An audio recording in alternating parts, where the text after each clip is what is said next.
and additional green infrastructure with the ambit meters, causing permanent inundation of the island of Banjul.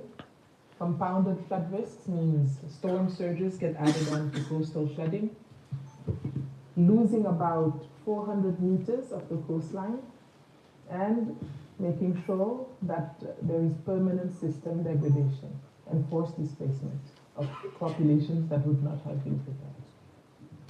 This is again scenarios where there's no preparation in place.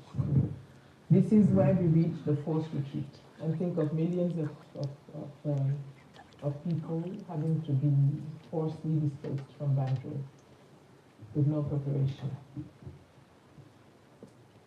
And where it gets very dangerous is once we reach the 1 meter of sea level rise expected by 2100, and where transformational adaptation would be required.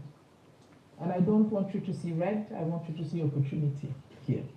This is where a new capital inland could be prepared to ensure that we have a receptacle for all the folks that are having to be displaced from Banjul, where new capital functions, whether economic or administrative capital functions, are transferred.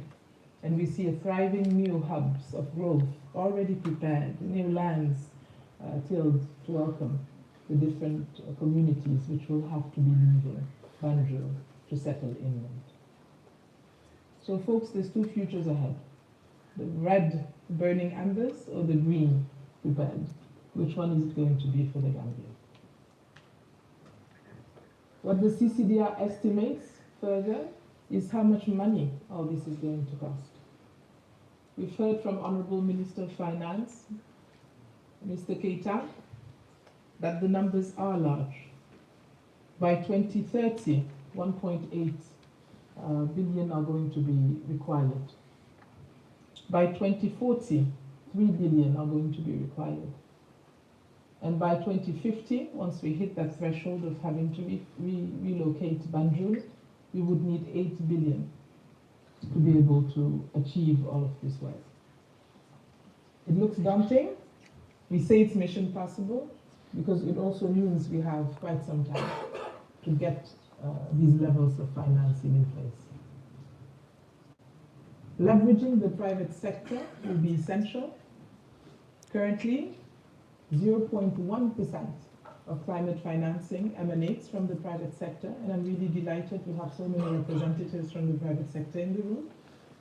And they are the best placed to say what it will take to allow them to come to the discussion table around all these different sectors where we see opportunity for them to invest in: waste management, tourism, energy, water, agribusiness, where they've already expressed interest, but where they've told us very clearly that regulatory simplification is an absolute requirement for them to be able to scale up investment.